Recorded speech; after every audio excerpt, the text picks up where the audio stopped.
Hello, fellow Whovians, one and all. Welcome back to the Legend of the Traveling TARDIS. My name is Christian Basil, and today we are going to have a two-part special. This week and next week, we're going to have separate teams talking about how we're coping through the wilderness time before the 60th anniversary and the appearance of Ncuti Gatwa, the 14th Doctor. We are very excited about Doctor Who coming up in November. We still don't know the dates yet. We just know the names of the 3 episodes, but we wanted to see your take on how you are coping with what getting through Doctor Who, whether you're watching classic series or if you're watching another series. We're taking our time to step outside the Whoniverse and talk talk about shows that are not necessarily Doctor Who, but shows that you might be geeking out with that we could share with others to show, hey, we'll survive the Whoniverse, but it's getting very close. We're only a couple months away. It's September now, so welcome to it. And we're going to get through October, which we have the Phantasmagoria. Don't forget to say hello in the chats. Yet it is. First of all, hello and happy TARDIS Tuesday. Happy TARDIS Tuesday to you too. Yet it is. I'm catching my breath. I love that name. We're gonna have to start. We're gonna have to use that hashtag from now on. Happy TARDIS Tuesday. TARDIS Tuesday. Team TARDIS Tuesday. Okay, I like it. I'll take it. And we're going to be discussing our favorite shows and movies while we are waiting for the 60th anniversary and the new series to come up with Ncuti Gatwa. And I think I got it wrong. I think it's Ncuti's the 15th Doctor, right? Did I get this back? Yes. Okay. I'm seeing a lot of nods. Yes. Ncuti's 15. Gotcha. And then speaking of which, let me go ahead and bring on the other panelists who are going to be assisting us. And don't forget, it's live chat. And tell us what you think about our picks. Tell us what you pick for the meantime while you're waiting for Doctor Who to show up. And that lovely voice that you're hearing are Capaldi eyes. My eyebrows aren't nearly angry enough. The lovely Paparazzo. Now, here's the thing. Dave's going to be leaving us. He's going to be taking care of your chats in the meantime. Dave is going to be handling the second part of this series next Tuesday with, I believe it's Melanie, Kevo. Oh, God, I'm doing this from my head. Tom, Mark, and I think one other. Oh, Nisha. Nisha should be back here. Yeah, Nisha should be back. That's right. We've had a lot of people are coming back to the show who's taking some time off to deal with things, conventions and stuff, so we're happy to see that. Speaking of which, Paparazzo, what do you got coming up before you leave us in a moment there? So at 6 o'clock Eastern, I'm going to be over on my Twitch channel. There you go. I'm going to try out some ramen in solo mode. And that is twitch.tv/TheRatHole DOTCA. Other than that, I might chime in here and there if I feel the urge. But generally, you won't see much of me until then. Maybe the after party. I will be off in Nowheresville taking care of your chats. Gotcha. He's going to be taking care of the chat, so he's not going to be seeing too much in here but if you want to see if Dave can take care of the chats, please go ahead and chat away right now. And Dave's going backstage while to handle your chats out there. So definitely. Speaking of which, handling the chats, here we go. Mr.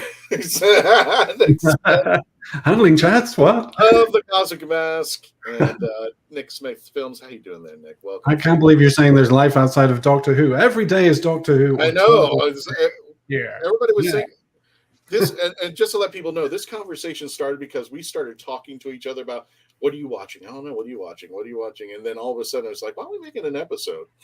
And then here we go. And everybody jumped in and said, oh yeah, now we're going to have enough people on the team that we're making this a 2-part episode. Hello, Roger. Everyone, 2 more months to go. Yep, definitely out there. How you doing, Nick? Good afternoon, Roger. I'm doing good. Yeah, I've been putting together a review of Robot of all things, the Tom Baker story for the next Doctor Who Appreciation Society annual. So that's been, my head's been full of Robot, which has been a strange situation to be in. So it's good to get out of that and think about other shows. And don't forget to check out the Cosmic Mask. Dave and I have put some articles in there. Nick keeps nudging me to put a new article in. I keep forgetting. He knows I'm great. Yeah, I know. He knows I'm crazy busy. Speaking of crazy busy, down the line, here he is, the return of Nico Action. Nico from X is for Show. How you doing, my friend? I'm doing great. How are you guys doing? Man, I love the TARDIS background, dude. I like it. Well, this was made for, I mean, I shan't move my arms, shan't move much, but this wonderful background was made for me by the incredible Kevo, one of my wonderful show partners, life partners, everything partners over on X's for Show, where we just did a Doctor Who episode a couple of weeks ago that we had so much fun with, and a whole bunch of the TLTT folks came out and were like, hey. And so I just felt it was time for me to make my triumphant return and talk about the same, 10 things I love talking about. Absolutely. And now don't worry, folks, because Kevo is going to be on next week's show. So we split up the X is for Show team. Speaking of splitting it up, he knows he's coming on. So I'm going to bring him on to him. I want to welcome for the first time here on the show, TK. How you doing, my friend, for X? Hey, how's it going? Not bad, my friend. Tell us a little bit about yourself so people know what you do out there, my friend. For people who might not be watching X's for Show. Yeah, I am a co-host of X's for Show, talking about comics, games, TV, media.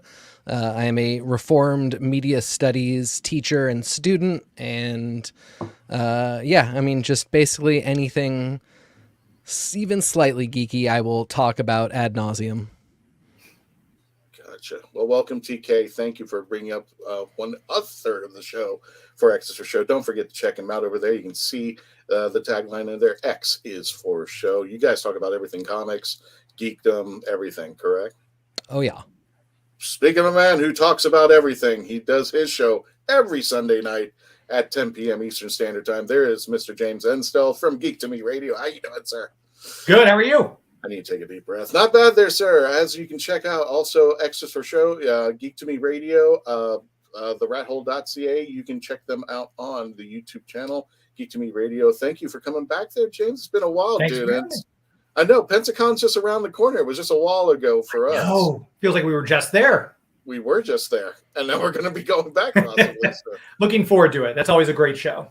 It is an awesome out there show out there. And again, check out James. He goes live on his terrestrial, but you can catch him on the YouTube channel and actually chat with him on Geek to Me Radio at 10 p.m. Sunday nights, Eastern Standard there. And I saved her best. She is definitely not the least.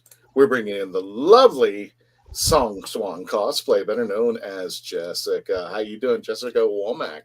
It's Hello. been a while, girl. Where have you been? I know. Life is lifing, you know? I know. Life gets busy out here. Yeah, but I'm back and I'm excited to be back because it's been a little hiatus. I see. My whole thing is Doctor Who's taking a hiatus. Why can't I? I'm kidding. Hmm. No, I'm excited. You have to come back as Ncuti Gatwa then. That's the only way it's going to work. Hold on, let me regenerate. Let me just figure that. No, I don't want you to fall or trip over. Luckily, you probably. What was that thing that happened? You had that curtain that fell or something like that. That was there. Yeah, you were. Oh, yeah, you remember that, right? Yeah, the cat brought out because I was like, oh, let me have a cool background, and the cat somehow took it and it covered my face. And, Was that during the foodie episode, or was it just a random episode that we had out there? It was some random episode. It was, When I was on. Hey, Faith. Yeah. Faith knows too well. What happened is, I might as well put it out there. For those of you who are not familiar with this, anytime you see a little feline running around one of our cameras, yes, the Traveling TARDIS catalog goes up. But Jessica's referring to an episode that we had. She had a big curtain blocking out the back. All of a sudden, it collapsed. It was like, poor girl. And I was like, what happened? I'm like, it's my cat. And then the cat comes in and I'm like, thanks. What was that, Nick? That was Mr. Whiskers. Serious? Yeah, he's keeping me company. God, yeah. Oh, now that's just cheating. That's just cheating. I'll let it pass. All right, keep you on your toes. Keep me on my toes out there. And Jess, there you go. Jess, just check do a mic check. And Rahul says, "Don't worry, Christian. You sort of have something in the upcoming issue of Cosmic Mass." Do I? Yeah. What was that? Surprise! It's a nice delay out there. Now, again, for those of you who are new to the show, welcome. What we're going to be doing today is we're going to be going over outside the Whoniverse, reviewing some stuff that we are probably just playing around with, just giving you suggestions of other shows and stuff that you could be checking out. Of course, you can always watch Classic Who. You can watch everything all the way up from William Hartnell to Jodie Whittaker, and just review the stuff that's going to be coming up down the pipeline. And always keep an eye on the YouTube channels, because we've got plenty of folks who are going to be doing spoilers and stuff of that nature out there, letting you know. But we are keeping an eye out on things to see when the next 3 episodes of the 60th anniversary going to be premiering. We know it's going to be around sometime in November. It's got to be around the 60th anniversary, but we still haven't really gotten anything. If they're going to be like weeks behind each other, if they're going to be the same night, if they're just going to be consistently of days of each other, we don't know. But we are going to be announcing that once we get the announcement from the BBC out there. So Ramona says, "Hi, Tom. YouTube has a comment speed bump now. Can't comment for... Oh, my goodness. Why? What did you do? What did you do, Ramona?" Yeah, I had to wait 35 seconds. Slow mode on? There's a slow mode on. Patience is so Roger. Okay. So I guess we have a slow mode on. I guess I saw something of that nature, but I don't want to say I was ignoring it. I don't know what that means, but there was something about a slow mo coming up. So if you're having issues with the chats, they're probably going to be coming up shortly, and Dave's going to be taking care of your chats as well. So without further ado, let's see if we go roundabout out here. And of course, I'm going to be last for my shows. So I guess ladies first. So Jessica, we're bringing you up over here. What are the shows that you like to go over and watch, or what do you, and it doesn't have to be something, it might be something you're just getting into just to see, stuff or movies that you saw that are coming up down the pipe that people might be interested in watching while they're waiting for the 60th. Yeah. Well, with that description, the first thing that pops in my head is Father Brown. I was binging that guy. And I love it so much. It's like, I don't know. I mean, it's Mr. Pond, of course. It is Mr. Pond. Mr. Pond. And now, for people who may not be familiar with Father Brown, what is that show about? Just a brief synopsis. Yeah, it is so Mr. Pond is a father. He's Father Brown, and mysteries pop up around their small little town, and he tends to actually function almost like a detective. Priest punk detective is such a classic trope at this point. Like, it really is. It's so cute. and he's adorable doing it. And it's like he's so clever, and he almost uses his clergy-ness to kind of get into places he shouldn't have access to. And it's funny, it's lighthearted, it makes you think a little bit, and then it's just like it's a lovely little BBC show. So Is it like British Father Dowling Mysteries? Wait a minute, I was about to say that. Didn't Bosley or the guy from Happy Days have I love that it's like Bosley, like you're on a I know a Bosley. I love that for you. That's part of my headcanon for you now. I love that. And back with me and Hanks and Bosley. So we got Father Brown up there, alrighty. But I just wanted to know if that was similar to, because I knew the show. No wheel to pick who talks this week. No, I'm going in order now. I should bring the wheel back, but it was torturous on my Wi-Fi. So Tasty Cakes wheel. Tell us a lesson we should learn out there. What else are you watching out there, Jessica? Well, I mean, if anyone knows me, they know I'm a huge Star Wars fan. So I am catching weekly, the Ahsoka show. Yay! Queen. Yeah. So I am catching those as they're coming out every Tuesday. So actually tonight's Tano Tuesday, which is now TARDIS Tuesday, which I love. So yeah, so we're only, I guess, 4 episodes in, so we're at the midway point for that. Okay. Well, yeah, that one's just developing, but our good old boy David Tennant's in it. So once again, your Whovian fix if you're wanting to catch Ahsoka. And he's in like every episode so far, so when all you provide is a voice, it makes it real easy to get that screen time. Yeah, right? He's just a voice. You don't get to see his face because he is playing a droid. Spoilers. But, yeah. He's the sassiest droid in a long time, though. So sassy. Yeah. He's sassy, but at the same time, he's not sassy because he's just stating facts. Yeah, he's right. and I think that's what makes it so funny, is it's just like, no, this is just a fact. And everyone's like, that's rude. And he's like, no, it's a fact. I think the problem is, so correct sass. We can just call it, he's just tenanting. You know what I mean? It's just correct sass. He's just being David. But yeah, he did just provide made that him voice. a verb. Yeah. I am tenanting. Nice. But if you didn't know, he did provide that voice in the animated show of Clone Wars. There's the cat. Way back in the day. And so they brought him back to be the voice of this same droid in the current show that's coming out. So yeah, that one's a good fun one. So once again, like the other one's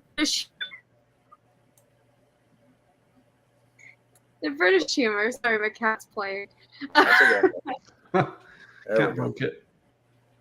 So yeah, with Father Brown, I'm getting my British humor fix, and then with Ahsoka, I'm getting my David Tennant fix. So just doing all the fun things. Oh, and like I'm also watching Brooklyn Nine-Nine. Hell yes. Watch that one. It's a really good one. Binge that one. Binge it to pieces. Binge it apart. So good. It's my escapism show because I really was a Jake Peralta in transition at that point. Like I really did kind of start in the very Jimmy Brogan kind of place, but by the end, I really do feel like I am in fact capable of leaving behind dreams that had defined me to find a better dream. And like I just always think that it's number one, it requires accepting that it requires a surrender into a morality play set against some tropes that you might not expect. But once you get into that mindset that it's not really a statement on the police, but rather a hyper illusion version of the police, kind of the way Sting ever should have used a Jamaican accent, that level of illusion for police.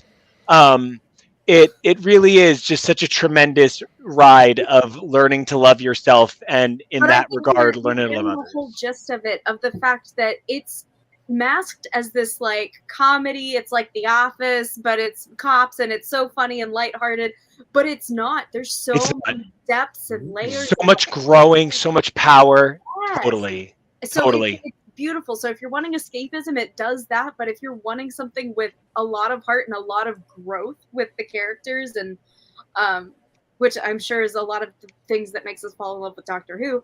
It has that, but it's very much hidden behind all these layers of like, we're being silly and we're an American sitcom type thing. And it's like, no, there's more stuff going on there, buddy. I think that's a very good analysis. I love it. Girl, you must rate for Zagats because you got great taste. Oh, thanks. Speaking of tropes you weren't expecting, yep, we're on a commercial break. When we return, that's how I roll. Anyway, when we return, we're going to continue on with our panel and your discussions over there. Oh, sorry, Dave, bring that back. The last one. That was good. Andrew's one. Father Brown is a comfort watch set in the 50s and based on the book from the 1920s, predating the Father Dowling mysteries. Okay, cool. So they're one and the same. OG. Dowling was for the American audience. All right. Well, we'll come back when we return. We're going to continue our discussions. Don't forget to get in your chats. Tell us what you're watching. When we return, please continue to stay logged on, tuned in. We'll be right back.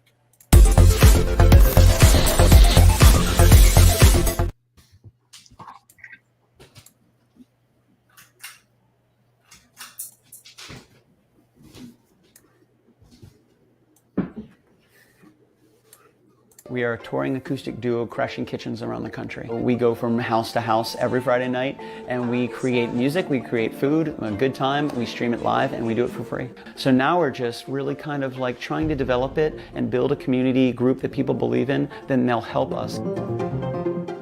So we played from our rehearsal room, we played from the bathroom, thankfully that didn't catch on. I probably played guitar in my room, not for anyone, in front of anyone, nobody heard, for probably about 10 years. And then one Friday night we played from the kitchen. It's the main place people want to be. It's where the food is, it's where the drink is, it's where the best lighting is.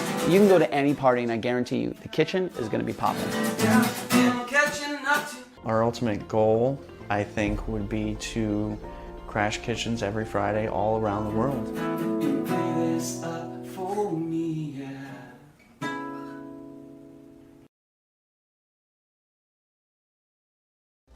Oh, brilliant! It's hard to believe that in the 56-year history of the greatest sci-fi television show in the English language, there has never been a fan guide to Doctor Who.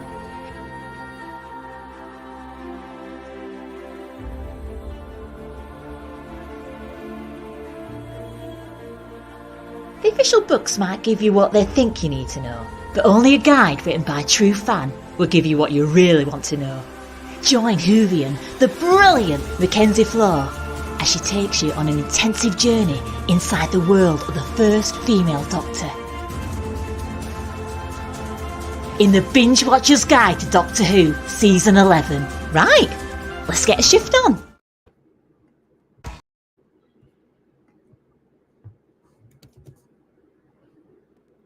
Jake Collins has been launched into the stratosphere by the popular social media app Yin Yang. I just think it's incredible that someone from our hometown we knew so well. That's my holy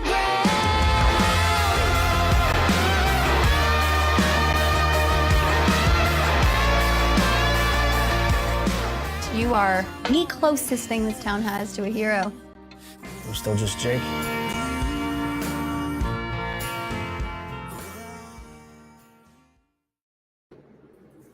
Meet the Doctor. I'm the Doctor. But not the one you were expecting. All right, sexy. It's time to go home. Doctor Who Velocity. Streaming now. Welcome to the Legend of the Traveling TARDIS. My name is Christian Basil, and today's episode, joining us, we're talking about shows outside the universe, movies and shows that we are consuming on our 60th anniversary and the premiere of Ncuti Gatwa as the 15th Doctor. My name is Christian Basil, and don't forget, we are celebrating birthdays throughout the year. We want to say especially a warm welcome, happy birthday to Kai Owen, better known as Risse Williams from Torchwood. He turned 47. I hate him. He turned 47 as of September 4th, and joining him on there, this very familiar gentleman. And if you ever meet this guy, he is completely sweet. He is nothing like he's in the movies. Mr. Michael Berryman, who I was honored to have him with a picture of the Traveling TARDIS. He also had a birthday on the 4th of September, and he is 75 years old. My goodness. Keep it rocking, my friend, especially coming into the months of the horror season. That's all you, my friend. But I truly say, if you have the privilege of meeting Michael Berryman, do it. He is the sweetest guy out there. And you hear some people talk about the sweetest guy. He's it. He's one of those guys out there. He'll talk your ear off, and he is just the sweetest gentleman out there. And then I'll cut your neck off. I just wanted to pop in. I was trying to figure out what's going on with this speed bump thing on YouTube. I don't see it because my account is an admin, so I just automatically, I assume, don't get speed bumped. But I'm having a hard time finding it, so I'm sorry if you are commenting on YouTube and hitting that speed bump and having your comments delayed. We'll take a look to see if we can't figure out what the heck's going on after the show, but it is not something I can fix during the show. Yeah, Dave and I will be checking it out. I know that something came up as an option during YouTube. It was something brand new, so we'll take a look at it, and hopefully it won't repeat itself again out there. Speaking of which, welcome back. We have Mr. Nick Smith of the Cosmic Mask. We have Nico and TK from X is for Show. We have James Insall from Geek to Me Radio, and we have Jess from Song Swan Cosplay. Jess was up, and without further ado, I'm just going down the line of StreamYard, so whoever happens to be next in line will be it. And without further ado, ladies and gentlemen, we're bringing in Mr. Nick Smith. He is next. Hello That's why there. I'm not using the wheel. I feel like doesn't need so much memory out there. Okay, so Yeah, yes, so Nick, I what have you put been it upon myself to do the Sisyphean task of watching all the CW DC shows since the beginning of time. It's been about 13 years we've been watching the Arrowverse, partly because I have fond memories of watching it with friends and family, but also it's just fun seeing all the comic book characters from my childhood onwards, getting a new life and being shown for a new audience. So I just finished Superman and Lois, which has just been getting better and better. Season 3, these characters have been around for 3 years, and the actors have really got their A game on. It's a beautiful story that they tell, very real world. One of the characters gets sick, and they have to deal with that. And they put the superhero stuff a little bit to the side, but it's still Superman. And I just thought it was very touching and very, just better than I expected. Also, that not a lot of people know this, but there's this show called Pennyworth about Alfred when he was young. And I put that at the bottom of my list. I don't want to see some butler running around, but I'm glad I am watching it. It is wonderful. That one just keeps improving as well. Hey, if they give Sean Pertwee his own series, I'm watching the hell out of them. Yes. You've got Jack Bannon, and he's doing a young Sean Pertwee and also a young Michael Caine, kind of a combination, but he's making it his own, thank goodness. Two of my favorite movies are those old Michael Caine movies, The Italian Job, Get Carter, that kind of vibe. That's what they're going for. There's lots of surprising violence. It's very British. They have a civil war going on in England in this alternate comic book 60s version of England. So I just thought that was really cool and a nice surprise. So I've been watching that. And we get a lot of British actors popping up. James Purefoy just popped up, who's best known for Rome. I worked with him back in the 1900s. So we're on a movie called Women Talking Dirty with Helena Bonham Carter. So I'm like, hey, it's Jimmy Boy. I like this. So yeah, I think they've wrapped that up. They're finishing. They finished 3 seasons. I hear that Superman and Lois is going to do 1 more, but then Greg Berlanti, he's been shown the door. James Gunn has taken over, the kind of direction of DC. So we're going to see a whole new world. We're saying goodbye to the Arrowverse. I just hope that they wrap up some of these dang cliffhangers. I will say that the WB has specifically said that it's actually up to them if. I heard something similar. Yeah. Oh, your mic cut off. There you go. Oh.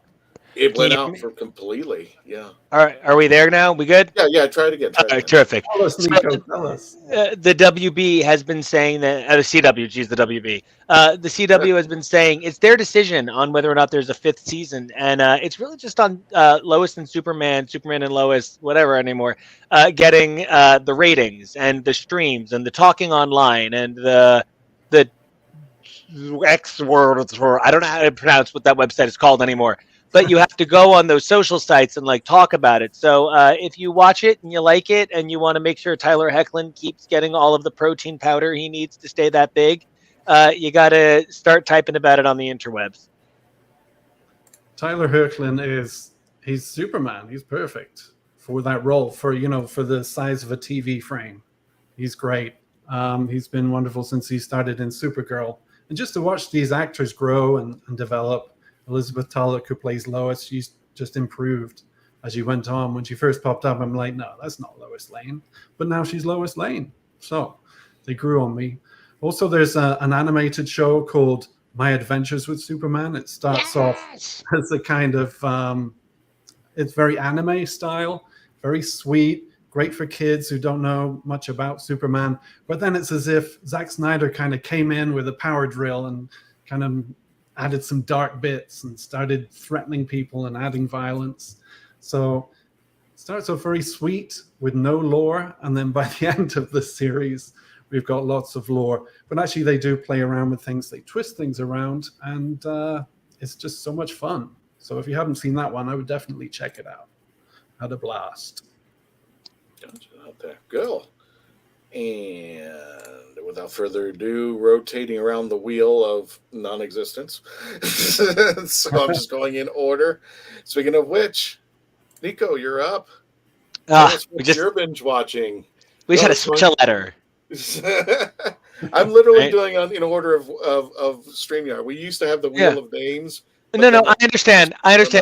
What I'm hearing is I'm third favorite, and I'm okay with that. I'm very comfortable with that. Bill has favorite in the title. All I'm saying is Nico's not here right now. So there you go. And you're up first of the extra show. So here's number one. I just discovered a show like 2 days ago or 3 days ago now, and I just need to say that if I had the foresight, I would have definitely put One Piece way up on my list. But if what we're talking about is shows that have been like marathoning, like a chunk that's got me thinking. Number one, I'm giving Star Trek Voyager a chance for a change. I've always kind of thought of it as that other one. Oh, hey, Next Gen. Hey, Next Gen. I love you, Next Gen. See, that was the one that I loved the most. And it's sorry, I didn't have the Voyager one. Oh, no, hey, I will take any opportunity to check out one of the best casts in sci-fi history, right? But I never really gave Voyager a shot, and Kevo, my incredible partner, was like, "Hey, we gotta watch some Star Trek. You got me into it. I want to watch all of it." And so we got to Voyager, and I'm having such a great time with it. It's really pushing what I think about sci-fi in some really unique ways, and you can see sort of the ways that it learned from classic Who. Doctor Who then learned from it, and you can see the ways it would learn from modern Who that are really cool. And the other thing that I've been binging at, what you might refer to as a concerning rate, is I've watched like as many seasons of Drag Race as I can humanly devour. Number one, hey Mama Roo. Number one, I'm queer, so it's like a credit card for me. I just go into other queer spaces and I go Drag Race, and I just kind of like swipe for gay credit. But the other thing about it is that I quite seriously love making musical theater so much that I do it like professionally, and I've had the opportunity to write for a number of queens and arrange for a number of queens. And I had the opportunity to arrange for Demanda Martini when she performed at DC Pride at a soccer game before the team took the field. All kinds of stuff has really brought me to appreciating live performance more than ever post-COVID. And it's really hard to get really strong live performance with the way the live performance industry fell apart. And how I get to justify talking about it here is none other than two-time winner Jinx Monsoon is going to find herself in the world of Doctor Who in the next series. So, when you're talking about one of the only people to win 2 series of this competition being so influential on at least one of the creators, that she's becoming a part of the Doctor Who universe, you kind of have to take a step back and say this show has had impact even in places you never would have imagined. And if you had asked me when I started season 5, yes, I could have told you Jinx Monsoon is an alien. And Roger, I have you covered. Since Nico mentioned Star Trek, I had the original series on standby as well. So, okay, wait. Can I just at Mark Robinson for a second? Can we at Mark Robinson? Okay. Is One Piece live action any good, and is it on par with the anime? I honestly can't communicate about it being on par with the anime. You'd have to talk to my amazing partner TK. He has that information. But One Piece, the show, I rarely fall that in love with something that quickly. I mean, it's like, I don't know, cute things grab my attention that hard. Within 1 minute, I thought it was one of the most engaging things I'd ever seen. Within 10 minutes, I thought it was a fascinating universe. The stylization, the careful attention to direction, and the attempt to create something that visually represents a different form of media really, if nothing else, make it watchable. And I just can't speak to if it's as good as the original. I'm not here to say, oh, everybody should go watch the US Doctor. You know what I mean? I'm not making that mistake, but I am saying that it is definitely 8 episodes that had me emotionally riveted. Well, there you go. Next up on our wheel is Mr. James Engstall from Geek to Me Radio. You are up, sir. What are you geeking out about while we're waiting for the Doctor? A little bit of old stuff, a little bit of new stuff, because I'll go back and watch retro stuff. Amazon Prime has a huge slew of older shows. I've been kind of going back and, oh, this is on there, this is on there. So one of the ones I started going back and rewatching, because I have vague memories of it from when I was a kid, but I'm watching Remington Steele, which basically launched Pierce Brosnan's career. And it's got a lot of Doctor Who actors been showing up. But we had David Warner was a bad guy in one episode. Obviously, Tom Baker, the 4th Doctor, played Blaylock in a episode as well. I think season 2 or 3 of that one. But I've been going back and rewatching, and it's one of those rare shows from the 80s that actually holds up well as a police procedural. If you go back and watch something like Knight Rider, my car now basically does everything Kit did except for the turbo boost. But this show actually it stands up pretty well. Stephanie Zimbalist was that. It depends on the chop shop too. That's true. Yeah, you could get that installed for a little extra. But Stephanie Zimbalist is, for those who don't know the series, she opened her own detective agency. No one would come to see a woman PI, so she invented a male superior as the head of the agency, Remington Steele. Pierce Brosnan's a grifter, for lack of a better word, who comes through looking to steal these specialized stones, and he ends up assuming the identity of Remington Steele, and he falls in love with playing detective and falls in love with Stephanie Zimbalist's character, Laura Holt, and so he becomes Remington Steele. But it's a really good interplay of she is her own woman, she's in charge of the agency, she's obviously the seasoned detective, and he's kind of learning from her, but his street savvy with her detective skills makes for a very interesting combination, a lot of cool storylines as it goes through for 5 seasons before he became James Bond. And I just remember the outcry of him being the next James Bond. Everybody wanted him to be James Bond, but because he was committed to Remington Steele, he could not do it for quite some time. So he was kind of stuck with that, and then he finally got to the role. He actually signed on to be James Bond, but then the producer of the show opted, hey, we're going to do a 5th season after all. So because he was contractually obligated, he had to bow out, hence the reason we got Timothy Dalton. I wonder what the Living Daylights would have looked like with Pierce Brosnan instead of Timothy Dalton in that one. I like him as James Bond. I don't like his stories, though, as James Bond. Timothy Dalton or Pierce Brosnan? Pierce Brosnan. I like him as James Bond. I don't like his stories, though. His stories are just a little... He had a couple. 2 out of 4 weren't bad. I liked the first 2. Yeah, GoldenEye and... Tomorrow Never Dies. Yeah, what was the one with the invisible car? That was Die Another Day, and there were several problematic things with that. With that, from Madonna's theme song, which I like Madonna. We're just talking about the other day, my top 5 favorite Madonna songs. but that's one of my least favorite James Bond theme songs for all. Bless you and all of the wisdom you just put into it. Even, and it's like, look, like I just came out and said, Mama Roo. So like I'm here to be as gay as humanly possible. There is nothing wrong with that as a Madonna song. But Madonna coming in with that post-Evita vocal coach nonsense, doing that, you think that is what old British men are going to the cinema for? Madonna doing Krav Maga, squeaking out over William Orbit's reused beats. Yeah. That was a weird choice for a Bond theme, my friends. That was. I would agree.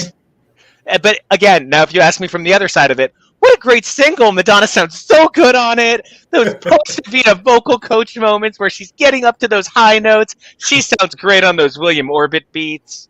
I don't even think it's a good sing. I think you are way overselling it as a single. Please remove him. Please remove him. I do think the most unsung and unloved song is "World Is Not Enough."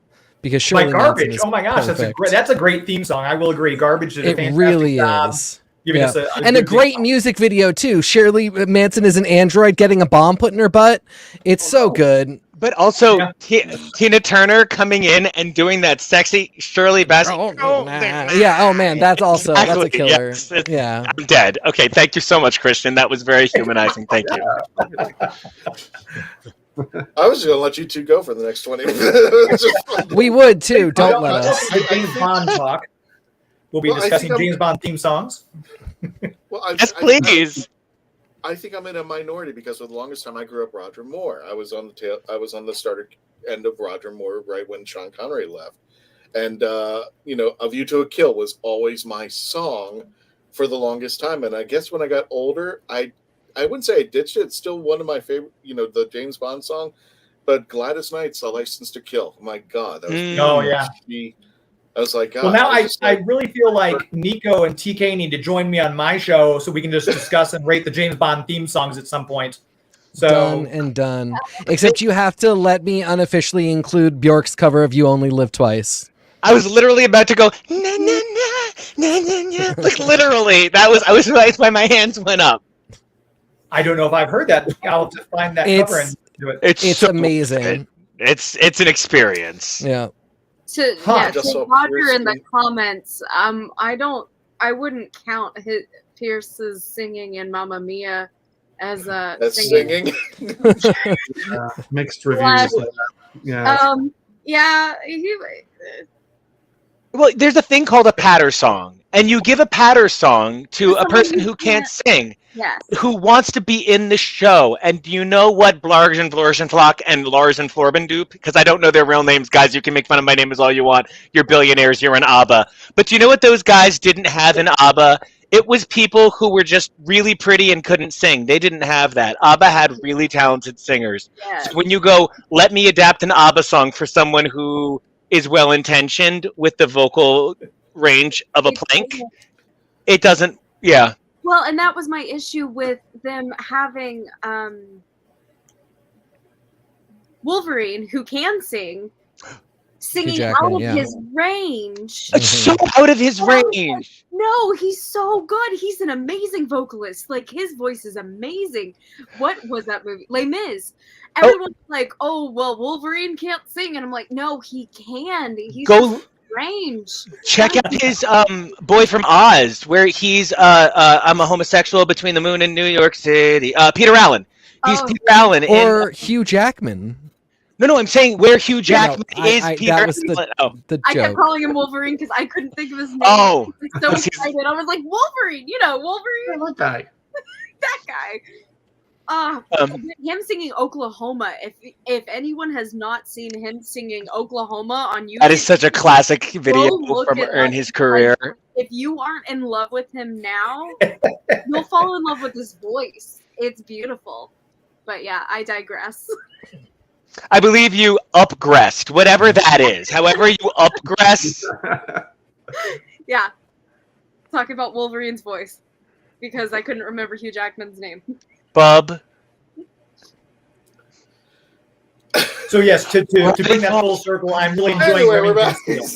Let me get back to the chats here. Now we're It finding is. out Oh, why in I've case- really not been on the show. No, I'm kidding. Yeah. So Like, oh quiet. gosh, here Anyway, she yeah, goes. it is. Oh, and in case I missed the discussion, my most recent watches have been Good Omens, season 2 Woo! sobs. Is it out already? Is it? Oh yeah. I thought it was still. Oh, okay. Nope, it's donezo. Rewatch of Gravity Falls and Dimension 20 on Dropout. I'm not exactly sure what that is. What is Dimension 20? Dropout It's is a- an amazing streaming game show network. Well, it's more than just game shows, but Dimension 20 specifically is live role playing with like semi in and out of character. So, and it's great. It's great improvisers and role players. So like it's great production values. They also do.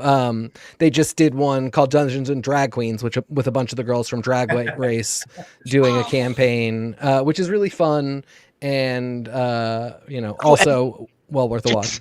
If you love stuff that's like really surprising, you should Google Monet Exchange Opera. If you're a musical theater nerd, that's That was that'll- shut up. I love that. I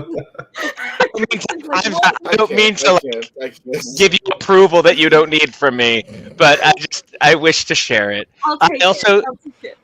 I saw the phrase "Gravity Falls," which anybody here who's like, I'm a Twin Peaks person, it needs to be Twin Peaks smart, or it should get off my television, like I am. Go watch Gravity Falls because it is a cartoon that is basically Twin Peaks. It's really excellent, and Grunkle Stan is the coolest lead ever. So It doesn't have the cocaine or sex, but it also doesn't have anybody getting turned into a doorknob. So that's close. And James, I'm with you, right?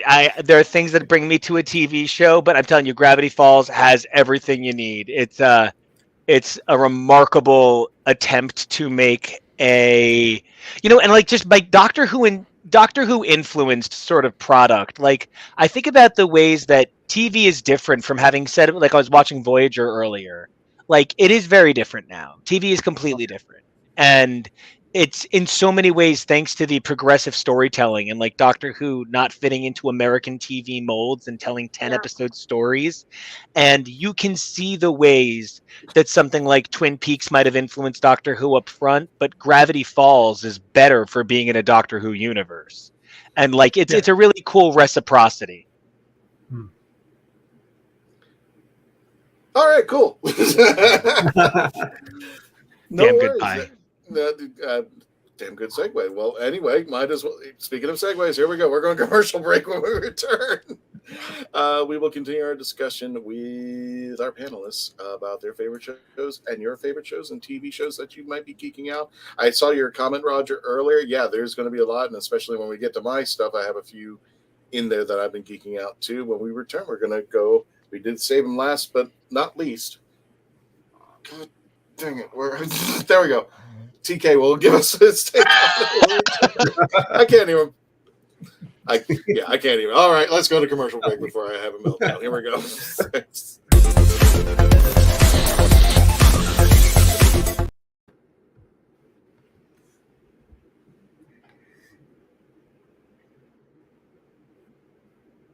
You have more options than ever before when choosing a film, a television or internet series, a book to curl up with, or even a radio show or podcast. Get to know the people who are creating for you. The Hangin' With Web Show, hosted by award-winning author and journalist G.W. Pomacher, is the internet's fastest-growing web talk show series. The Hangin' With Web Show features professional, yet casual, in-depth interviews with creative arts and entertainment pros. Meet the people behind a digital revolution in creating more quality content than ever before in the history of media. Find the Hangin' With Web Show on YouTube, Facebook, or Twitter, or simply go to www.hanginwithshow.com. That's www.hanginwithshow.com. Famous Faces and Funnies in Melbourne, Florida is leading the way in pop culture fun. From comic books and graphic novels to Funko Pops and collector's items, Famous Faces and Funnies has it all. Rick Shea and the professional team at Famous Faces and Funnies are friendly and knowledgeable. Whether you're looking for toys, props, collector treasures, or a new comic book, Famous Faces and Funnies is your one-stop shop. To find Famous Faces and Funnies on Facebook and Twitter, just type at FFF Comics.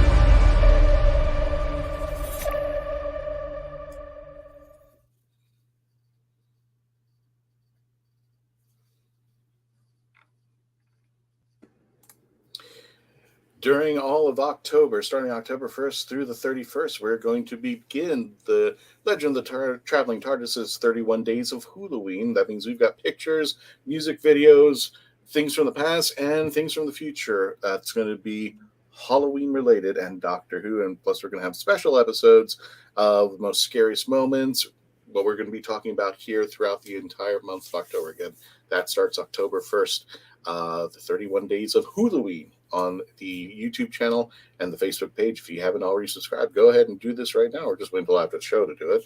But we're going to be having it all October. And plus, we are going to be welcoming back. We're still talking with the team to see what Tuesday they're going to be doing it. But Phantasmagoria will be doing a special premiere episode that's going to be somehow linked to Doctor Who. And if you've ever seen Phantasmagoria perform for us, please, by all means, we do have, you can stream it yourself. Check out Phantasmagoria. They've done quite a few Halloween episodes for us. It's their special show that they do every year with a Doctor Who twist. And at one point, they did a Christmas special, which we were very excited. So we can't wait for them to come back over here.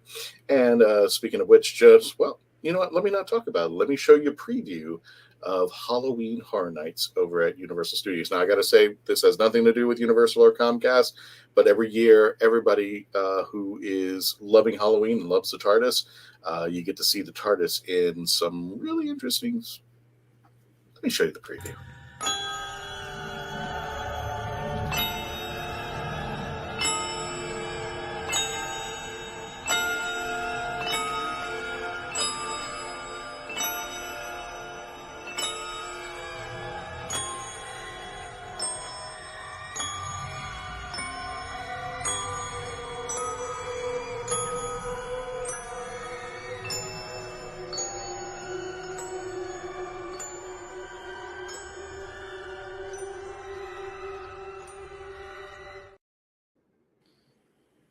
Videos and pictures that you'll see little traveling TARDIS, little boy Blue, on his adventures during Halloween Horror Nights, which will be taking place all month of September. We should be coming out with the TARDIS every weekend. It's not affiliated with Comcast or Universal, so if you just happen to see me or the TARDIS taking a picture, you're more than welcome to just come up to me and say, "Hey, Christian, I want a picture of the TARDIS," and we'll get you in one of those little scary areas.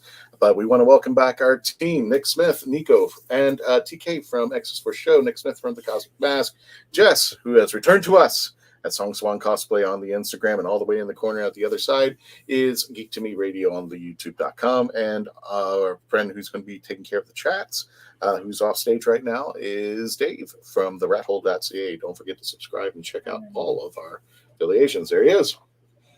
Or he was. So without further ado, we saved him last, but definitely not the least. TK from X's for Show. What are you binging, my friend?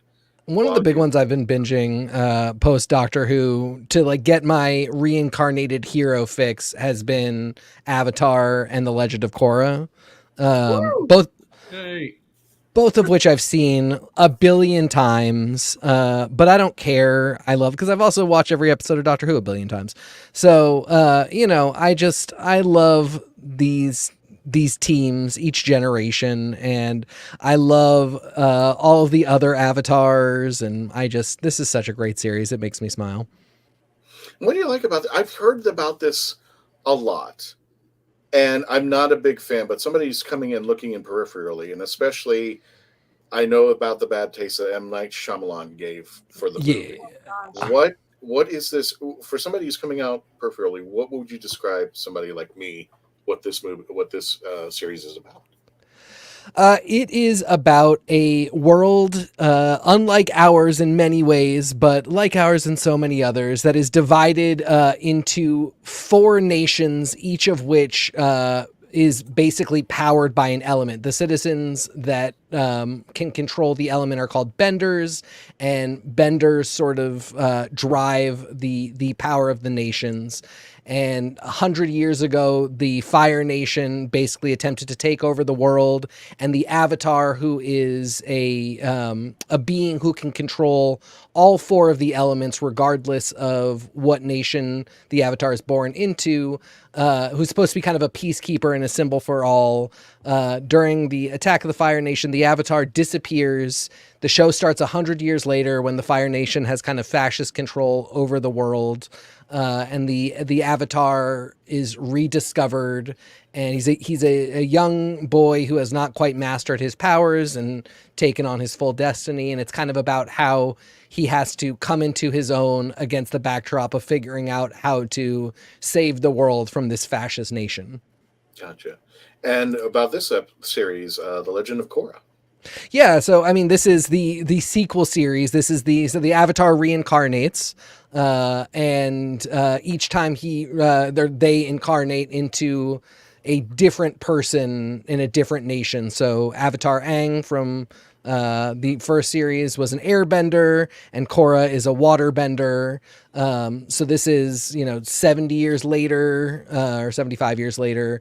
Aang has passed on. Korra has grown up and become the Avatar. The world is very different, and like Aang, though, she assembles kind of a group of her friends and goes about doing the work of the Avatar and kind of uncovering the both political and spiritual mysteries of the world. Okay, cool.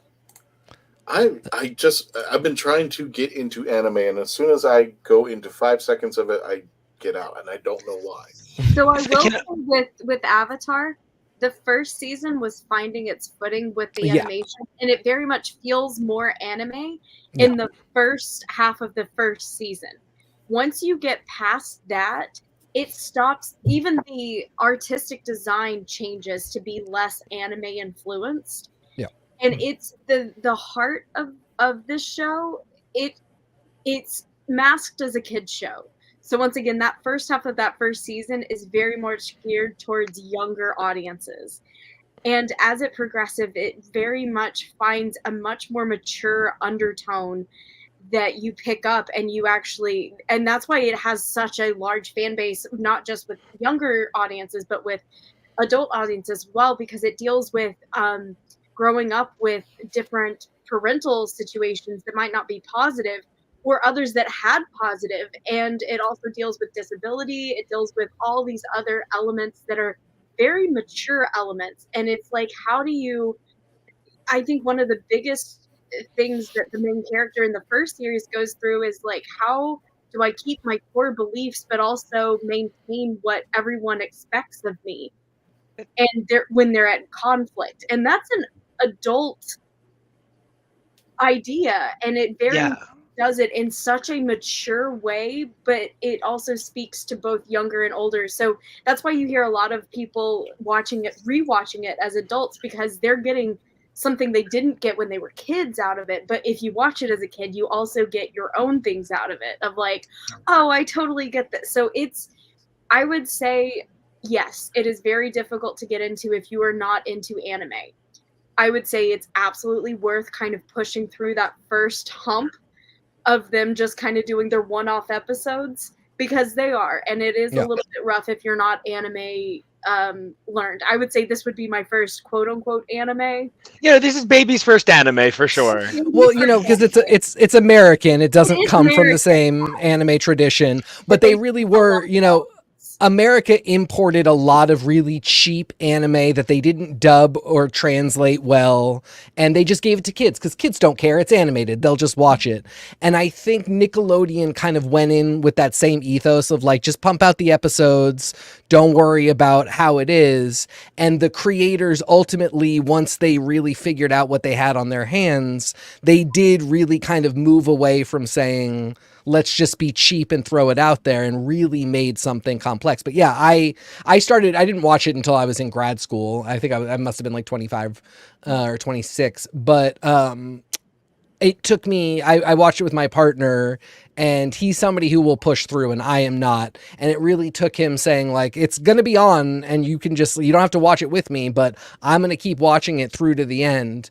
And I very much had that experience of like, boy, do I not like this, until about halfway through that first season. And then I was just completely in love. And, it's once you start to meet more of the other characters in the world and the world gets fleshed out, it's just so beautiful. Well, and so much of it is because it's a reconciliation of myth arc and modern society. Yes. Right? So much of the show is about taking what we're culturally told to accept as the understanding of our world, and then what the world actually is. It's beautiful to think that virtue is a thing that cannot change, but that's such a short-sighted definition. And then the idea that there is generational guilt and there is generational weight is one of the huge things that plays into Korra. It's not just our long-forgotten forefathers' weight that holds us down. It's the weight of each generation that needs to then be worked through. And it's such a beautiful balance of these things. And kids don't understand that what they're gaining is the ability to understand, generational anxiety. Yeah. But what they're gaining is these tools in their, psychological toolbox that allow them to integrate these ideas into a successful life. And that's one of the things that Avatar is so special for, Jess. I completely agree. It really holds a unique place with so many generations for that reason. Well, and I love that you use the word balance, because that's everything in the Avatar. That's it. It's about balance and finding that balance, whether it's the balance between yourself and society, or internal balance, and the balance of what is expected of me versus what it's all about balance, and it's beautiful. And you use the term and I was like, balance, yes. Man, I should have my own Ember Island player squad. You guys want to be on it? I'm just saying. Always. Also, I came out with the D&D, the Avatar D&D. Yeah. Mark says, I've been watching anime since the 80s, such a Gatchaman, JP, G-Force, Battle of the Planets. Yes. Mark, my All first really introduction, if anybody wants to date me on this one, Voltron and All-Star Blazers. Ooh, yeah.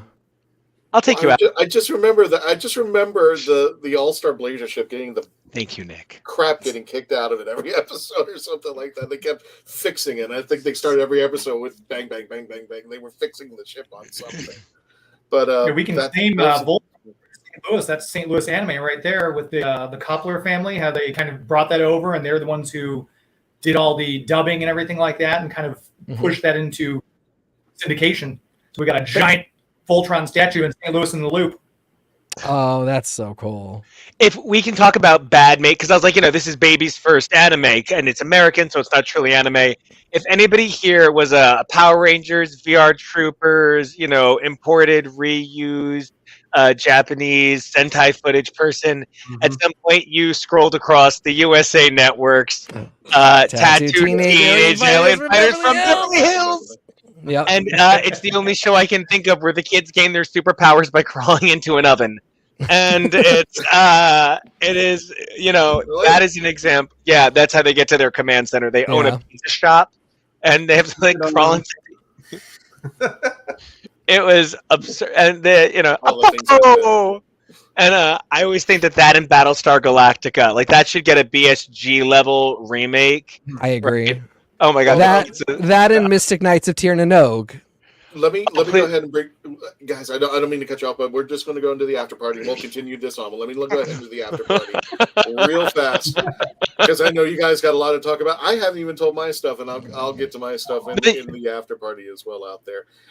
For those of you Again, if you're listening to us, this might cut off. So if you want to continue your journey and listening to what's going on, probably for another 3 hours at this point, we will probably be talking about it on our Facebook page and our YouTube channel. Don't forget to subscribe, facebook.com/The Legend of the Traveling TARDIS, 71,000, and we are climbing halfway up to the big 72,000. I would love to be at 75 by the end of this year. I'd like to be up to 1 million, but I'm a selfish prat, so that's just me out there. And right now, don't forget to subscribe, youtube.com/The Legend of the Traveling TARDIS. Over 3,300 people have subscribed.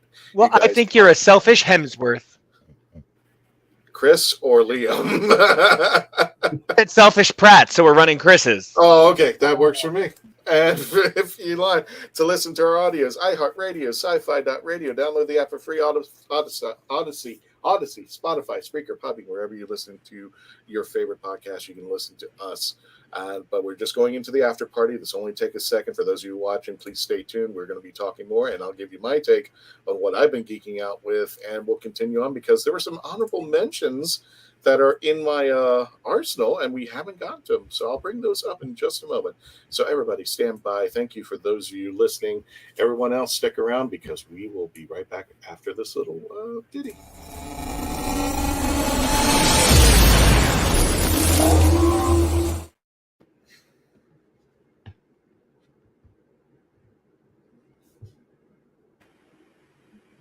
YouTube, everything running smoothly on YouTube. And every time I hit the start show button, I see a commercial. And I thought it was funny that Jason Kinney was running an ad on our when it started out there. I don't know why. Roger says, I like Jodie Whittaker's dramatic one night show on Paramount aside from Ahsoka on Disney Plus and One Piece live action on Netflix, which looks like Pirates of the Caribbean on steroids. Okay. Tortuga. I actually just want to adjust slightly. It's sort of like Pirates of the Caribbean with a couple of bangs and then like a Quaalude chaser. It's like steroids it just doesn't give you the it's manic and it's absurdist. And I'd say it's like a micro dose of shrooms. Ooh. You know, just enough to make your world a little more fantastical. Wait, Christian, though, I feel so bad. You let me talk way too much, and so that should never happen. And now I haven't gotten to hear your choices. Oh, they're coming up, but I don't mind. One of the things I tell people on panels is just like, whenever I go to a panel, I say I usually value the first question, and if I'm the last person to speak at all, it's a good panel. So there you go. That's what I love there. Andrew, if you haven't already, check out Sex Ed. Like Roger said earlier, there's like a billion things to choose from. So here's my oddity. I'm not into the streaming services anymore. Paramount Plus, all those guys, I've kind of fallen from grace. YouTube has been my go-to because it's quicker to pull up on my phone to watch things in short spurts out there. So one of the things that I've become attracted to was, I think everybody knows this guy, Mr. Ballin. If anybody knows about, My Salute to Strange, Dark, and Mysterious Storytelling, I never thought I'd actually watch somebody just tell a story from a green screen and I would be hooked on it. But this guy, I just know him as Mr. Ballin. He's on the YouTube channel, and if you're into those dark and mysterious, especially now that the spooky time of year is coming up, he's very entertainment to watch. I think he used to be a former military guy, and he just turned YouTuber, and all of a sudden he just started reading stories of the strange and unusual, and he's just somebody I just stuck it off with. The next one that I've come across on YouTube is something called Riddle. And this is more of a science show, but I like the way that they present themselves because they ask the weird questions, like what if a needle struck the Earth at light speed? What would happen to the Earth? Just a small little needle. And they explain it in detail, just some really weird oddities. And they had a really interesting episode that really attracted me, which was the premise of the whole episode was about flat Earth. And that was the discussion. And the guy at the beginning goes, at the end of this episode, we're going to convince you that the Earth is flat. I'm like, oh my God. And I consider this a reputable science show. And the way that they approached it is that they went through the history of every scientist who ever thought that the Earth was flat. And basically, they went through the whole thing and debunked everybody, all the debunks that they came across out there. And they finally came to the good conclusion that I thought was interesting. They asked you the question, how do you know that the Earth's not flat? From where you're sitting right now, how do you know? Where did you get the information from? You got it from other people. Have you ever gone on a rocket and taken a look at from the Earth in space? So how do you know? And then they started going a little bit back into the past. Remember the time when people that thought the Earth was flat, the majority of the Earth. And there's a line from Men in Black that I really like. If you hear it, it really catches you off guard. But to hear it again, using that analogy, it's K sitting with J, and K is convincing J to join the Men in Black. And he asks them the question, why just not tell everybody what's going on? And he goes, a person is smart, people are dumb, a person smart, people are dumb, panicky, and dangerous, you know it. 1,500 years ago, everybody thought the Earth was the center of the universe. 500 years ago, everybody thought the Earth was flat. So it really came to that conclusion. It's just like, if you saw it from a different perspective. I just thought, yes, I know the Earth is round. Shut up. Not even going to question that. But where did it come from? Where did those thoughts come from? And all it did was open my mind to other perspectives about that. But they had some really great things. They just basically asked the question about, they'll ask something like, what would happen if Jupiter was a planet or the sun was a planet? Some really interesting. It's Riddle, Riddle with 3 Ds. If you want to check it out, they have some really good stuff over there. There is something I'm binge watching. Oh, yet it is. Says, speaking of spooky content, Ghost Files by the folks at Watcher here on YouTube is an A+, along with brilliant show Puppet History. They don't miss. I'll check that out. Thank you so much out there. The show. I got to give a shout out to Ramona Schnitger for mentioning the SCP files. Christian, I knew you were coming for it. I love those. If you're on YouTube, I was going to say there's so many different creators. I love the SCP. I don't even play the game, and my God, I love listening to those stories of those bizarre things that they come up with. Yeah, that's an incredible undertaking of shared universe creation. And what's that called? It's Secure, Contain, Protect. If anybody has seen the game, you could see. Speaking of which, I might as well bring it on over here because it's another thing. And this guy actually got me through a rough patch years ago. I've been watching Markiplier. And he's just very entertaining to watch when he plays video games. I never thought I'd live to see where I'm watching other people play video games. But he's entertainment because of the way he reacts to when he's playing, especially the horror games and stuff like that. Probably heard of the guy, but I really like him. And then, like I said, he got me through some rough patches in life. But the series that I'm binge watching now, because I was just a big fan of the video game way back when, is Twisted Metal. But I have stopped because I'm not liking the direction it's going. I've always thought of Twisted Metal as being very dark and being very gore and dark and menacing. And it was made by you look at the titles, one of them is from the makers of Deadpool, and you can tell that Anthony Mackie, he's doing his best with Deadpool dialogue. And I saw the second episode, and I really don't like what they did with Sweet Tooth. I've always thought of Sweet Tooth. Is anybody saying the game, or am I just talking to myself on this one? No, I've played a lot of the game, and I agree with a lot of what you're saying. Sweet Tooth to me is what the fourth Batman movie was to Bane. Stephanie Beatrice? Oof. It looks like her. To me, Sweet Tooth. Yes, Nico, that is who that is. Sweet Tooth. Oh, I'm sorry. What are you guys talking about? I'm sorry. She's the woman on the left is Stephanie Beatrice, who is one of the, I would say, 3 primary female leads on Brooklyn Nine-Nine. Yep. Oh, okay. And the voice of Mirabelle. Yeah. And of course, Gloria's demented sister on Modern Family. Oh, yes. Oh, okay, cool. Great. I just don't like what they're doing with Sweet Tooth because Sweet Tooth to me was Bane. in Batman. And what they've done on the fourth with Batman and Robin with Bane is they dumbed him down and they made him like kind of this joke. And I'm thinking Sweet Tooth is supposed to be the ultimate villain in this game. And he's actually smarter than the way they're portraying him. That's why I was kind of upset. They made him into a laughingstock. So I'm going to try to push through with the series because I just like Twisted Metal. And I do like Anthony Mackie as being the protagonist in this movie. There's some interesting things, but I just really don't know.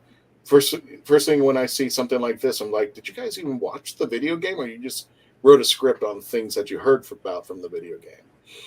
And the last thing I think, I just love Hugh Laurie.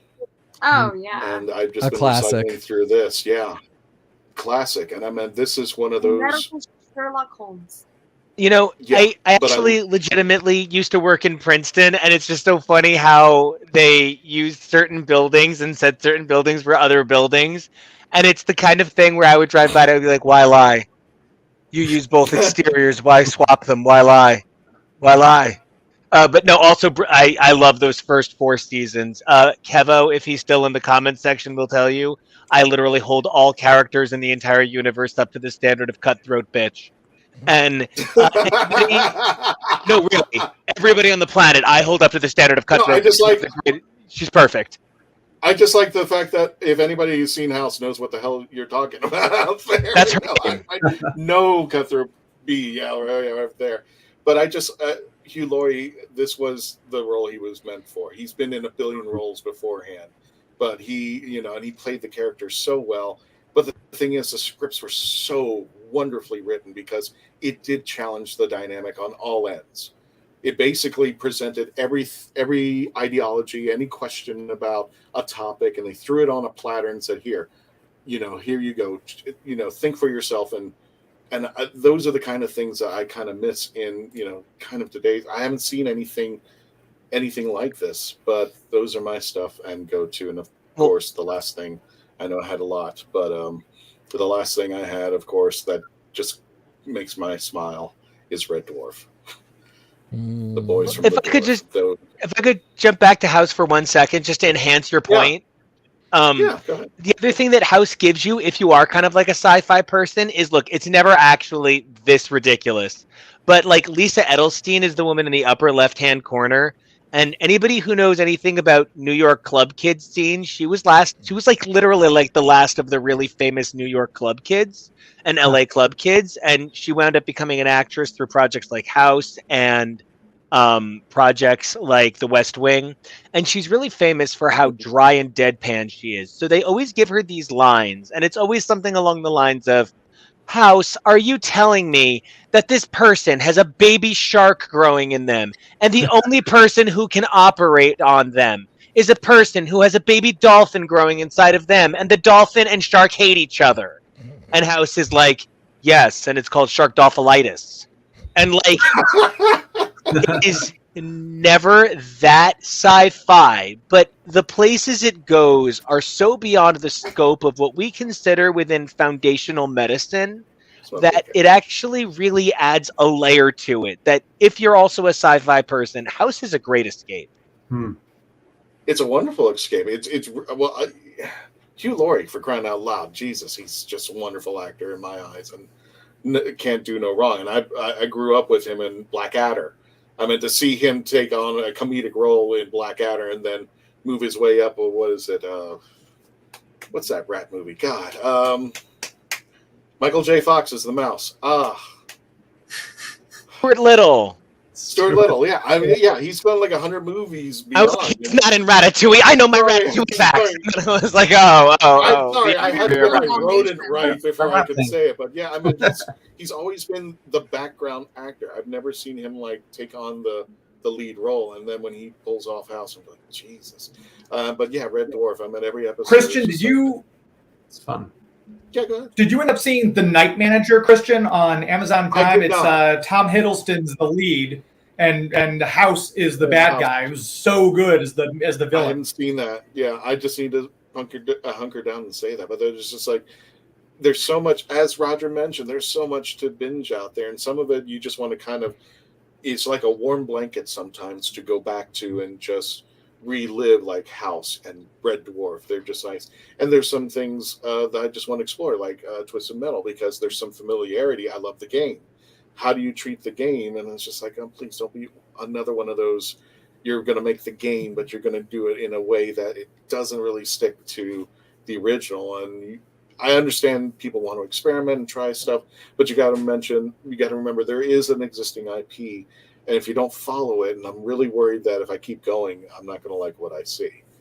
And I already don't like what they're doing with Sweet Tooth. I think he's a big take on that lore, and I just don't. Maybe I'm wrong, but I'm going to try to push through because I like Anthony Mackie as the role that he's playing. But you could tell that he's got a Deadpool script, because all of his lines are one-liners and funky lines, and hey, and it sounds like I believe that's the whole problem. The strike is that there is no Deadpool script. It's just Ryan Reynolds the whole time.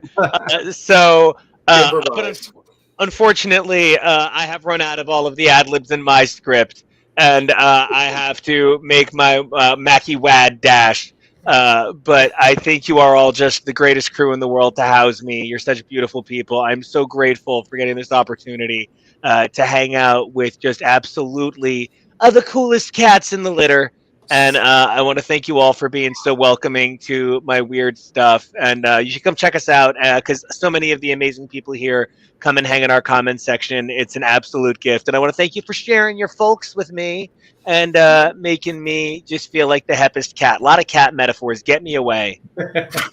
Go hang out with your dog, please. Somewhere.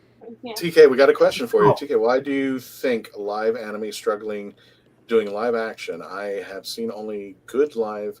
That is Alita Battle. Alita Battle Angel for some reasonable, such as a Kenshin, Ghost in Shell, Crying Freeman, but so many really bad live actions.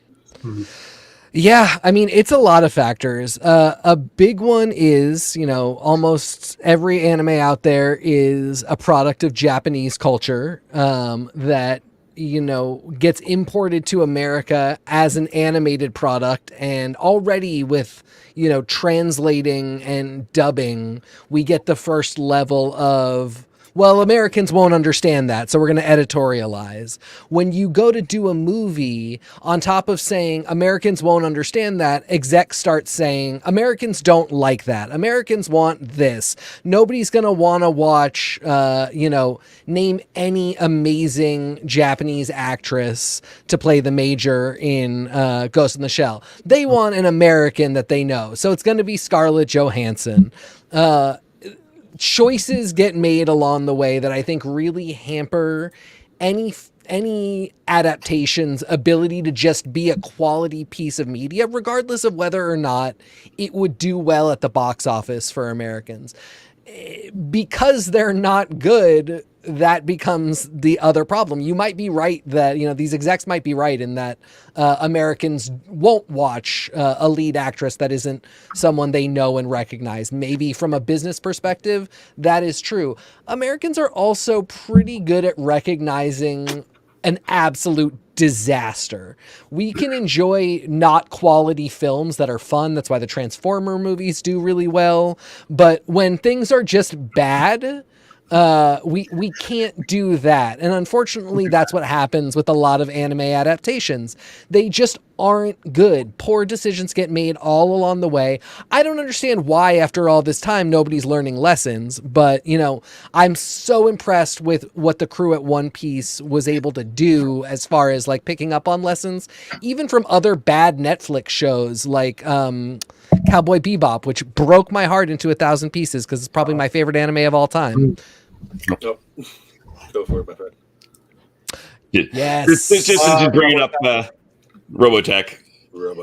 And they just brought out a new source book and I think adventure for this, at least on Drive-Thru RPG. So if you have played this and are a fan of it, go check that out. Good to know. Like in the last 2 weeks.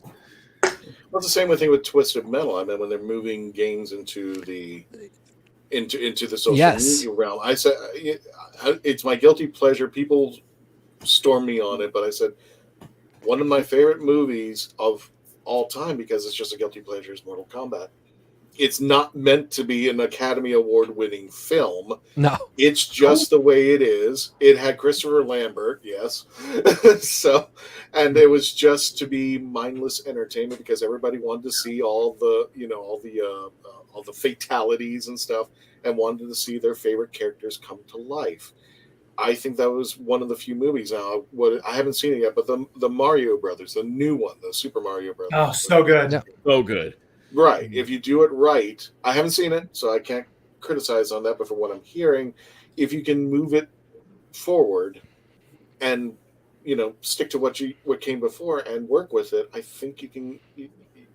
These video game movies will come out. Just be true to the tone. Get that tone right. Everything else exactly. Because people have spent hours on these games. They know the story already. So Roger, there was no live action Dragon Ball Z.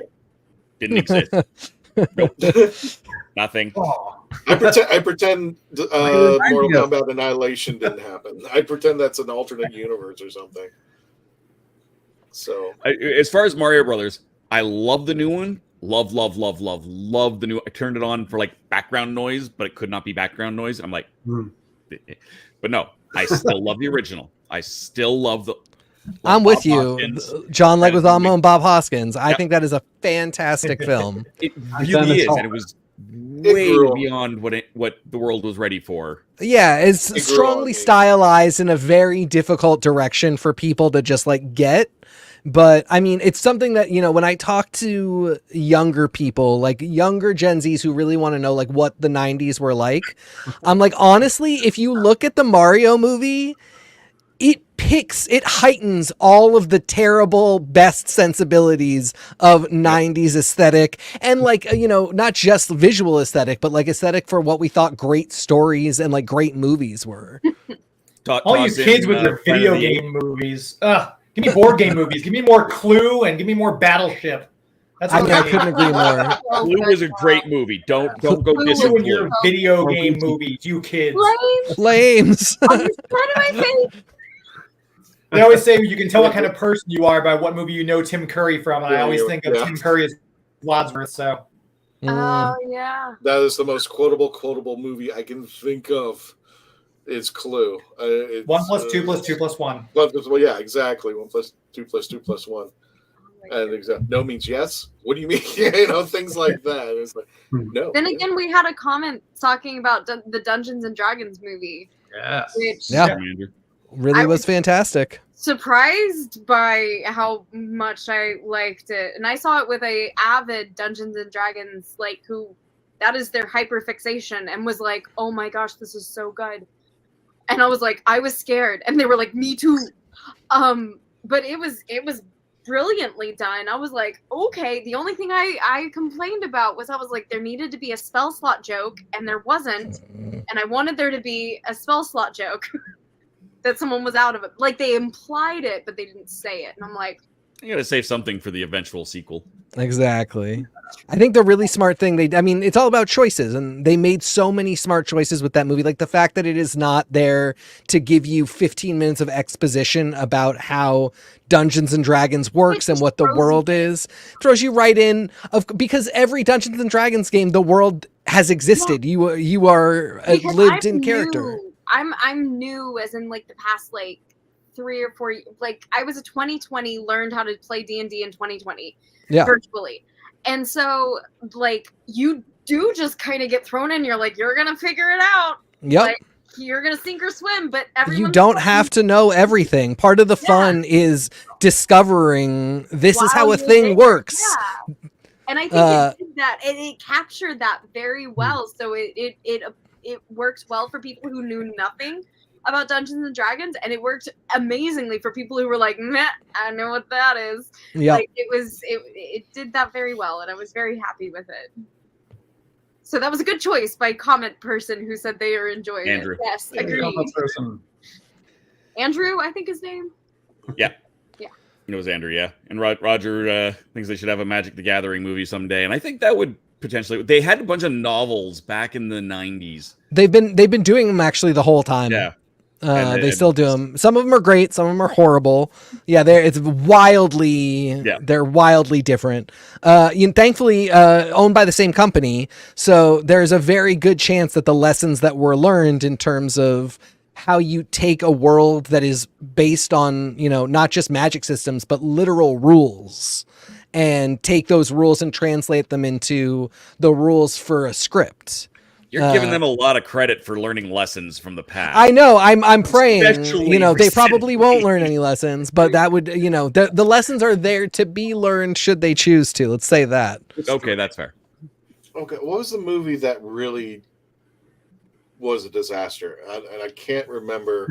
There's all I remember in this economy. It's all of them. No. I mean, it was Airbender, Percy Jackson. No. I mean, it's a game that was converted to a Yu-Gi-Oh! Movie, and all I can remember is Leroy Jenkins.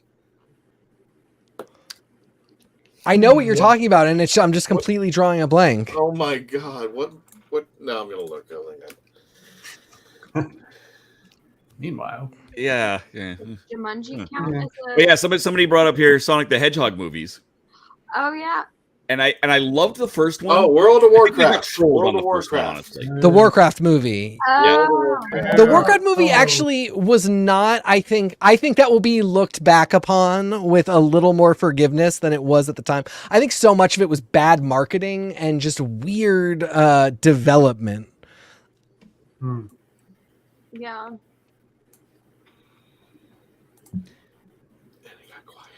Well, we were waiting for Christian to. Christian, we were waiting for you to come up with the answer. But I think we're at 90 minutes. We're at 90 minutes. Okay, we're at that point. Tim Curry, House with the Clock on the Wall. I guess that will be an episode of what? Yeah, Tim Curry, House on the Clock on the Wall. That'll be a whole show. Which doctor would Tim Curry be? All of them?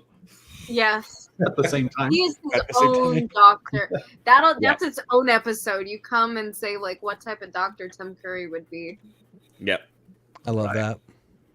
He would be a mixture of 11, 4, and 2, I think. Where am I wrong on that, Nick? Or are you agreeing with me on that? 11, 4, and 2. To see if Tom was asking for the link for next week, and we don't have it up yet. We don't have it up. Yeah, we're usually it won't let us make the next link, and we got to put everything together. So it'll be up very shortly, Tom. I promise. I could see some. Sorry, I was. Continue with what you were saying. I was so focused on the Tim Curry as the doctor. I'm fine with that. I was like, I could see some six. Yes. I could see some 6 in there because of the mood, the switch on a dime. Mm-hmm.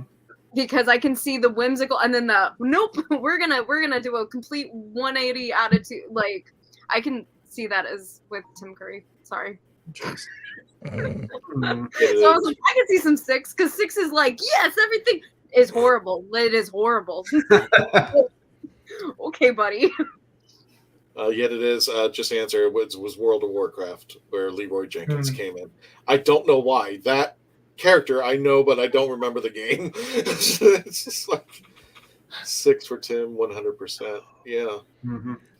I combined 3 doctors because I could see him being like the clown. Got the 11.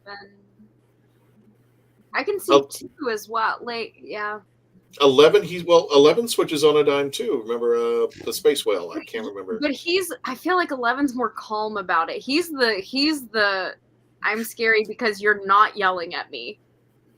Yeah, but Tim is a little talkative too, and he will talk his way out of something. Because I think the scariest that 11 ever is in America when he's so done and he knows River, Amy, and Rory are keeping something from him, and he just sits down, crosses him. He was like, "Don't think you can pull one over on me. Like, don't ever think you're capable of that." That right. I think is more terrifying than any time he screams. I'm like, "Whoo, I am sorry, my bad." Like that's the calm parent where it's like, "Oh, you know you've messed up." It's when they're talking to you, not when they're yelling at you. But I see him as 4 too because he's got that wide eyes and that smile that just like. he's either 2 steps ahead or he just knows that you're going to F up. That's how I see that. And that's basically a big case on Clue. When you see him, he's just looking around the room. I mean, it's just like he's trying to figure out stuff. Or he's just, the scene where he's talking to the... Or he's oblivious. Or he's oblivious, yeah. It's one of the two. He's either wide-eyed catching every little thing, or it's like, I have no clue of who am I? Well, ladies and gentlemen, we will continue this part 2 next Tuesday. It's going to be led off by Mr. Dave Chapman, who was kind enough to take on the chats for today. Oh, there we go. Yeah, there's our part 2. And they're watching Game of Thrones. Look at that. Yeah, exactly. Yeah, I said, what are you going to do? I did, in fact, send that to Kevo. I'm not sure. I'm like, I'm going to load that anyway just to see how bad the resolution is. Not as bad as I was expecting, actually. No. Game of Thrones. They're watching. Yeah. Yeah. TheRatHole.ca. Join Paparazzo over there. Nick Smith on the Cosmic Mask. Jess, it's on her Instagram at Song Swan Cosplay. Mr. James Enstall on Geek to Me Radio. Again, 10 p.m. Eastern Standard Time every Sunday night. He goes live, and he is on the terrestrial radio, as well as TK from Essex's first show. Thank you for joining us tonight there. You Thanks guys have a great time. Take care of yourselves, and everybody, please take care of yourselves as well. Don't forget to say goodbye on the way out as we are saying goodbye. Bye. Don't forget, while we're going, gosh, I can't even talk because I forgot to hit this button. Everybody, thanks for watching. Don't forget to like, share, subscribe, and enjoy. We will be back next week with part 2, led by Mr. Dave Chapman. Thank you so much. Tony, it's time to take us out. See you next week. Woo.